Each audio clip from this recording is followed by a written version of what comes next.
આજ તો કરી નાખી ઈકાની સફાઈને કાઢ લીધો બળો. તો જય દ્વારકાધીશ જય ઉડવાળા. આપણે હવાલમાં પરમાં નીકળી ગયા આપણે બ્લેક મની આગળ, કેમ કે કાતરવાની છે આપણી બ્લેક મની ને પોગી ગયા બ્લેક મની આગળ ને આ બે માં દીકરી તો જો આપણે સામું જોવે.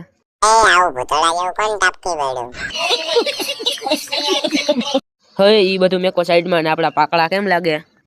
ये बड़ी अच्छी बात कही आप. ખાણ ખાધા રાખે ને પાડા જેવા થતા રાખે. પછી પારુના ખાણ મેકીને આપણે વહી ગયા આપણા ભાઈના ઘરે. ત્યાં આવીને જોયું તા તો ફ્રી ફાયર ની ફૂલ બાકાજી કી હાલતી હતી. ત્યાંથી નો ગયા તા વાળે ને આપણે ભેહું દોતા દોતા એક રીલ પણ ઉતાર નાખી હતી. અને અત્યારે જાય છે આપણે ધાબા ઉપર. આવી ગયા ભાઈ ઘરે લઈ લીધો આપણે પતંગ દોરો અને સડી ગયા મેળીએ. અને મેળીએ સડીને જોયું તા તો અહીંયા સ્ટીરિયો સડાવીને બેઠો છે. અને ભાઈ ઉપર જોયું નકરી પતંગ જ દેખાય, પતંગ જ. તમને દેખાય કે નથી દેખાતી? અને ભાઈ આ છે આપણો દોરો કાસો ને હજી સગાવી હતી તાજ કપાઈ ગયું. અને મારું કપાઈ ગયું તોય મેં જોયું તો હજી પતંગ શકતી હતી. મેં કીધું લાઈને હજી એક સગાવું. તો ભાઈ સગાવી તો દીધી ને જો રહી આપણી પતંગ. અને મેં ઓલા ને કાપી તા તો વહી ગઈ હતી અમારી જ પાછી. પછી મેં કેમેરો કરી નાખ્યો સાણુનો નીચે.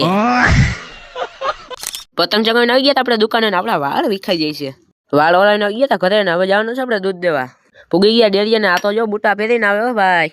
એ તો આજ બુધવાર છે એટલે બાકી તો ખબર ના હોય. પછી હું દૂધ રેડીને નીકળી ગયા પાછા ઘર બાજુ. દૂધ દઈને આવી ગયા હતા ઈકો એને આપણે જરીક વાર બેહીને વિડીયો એડિટ કરી નાખ્યો. વિડીયો કરીને કરતો તો ઈકાની સાફ સફાઈ ને એમાં જ નીકળ્યો ધોકો. ધોકાને ઈકામાં જ કાઢી લીધો ને લાવો તમને બતાવી દઉં.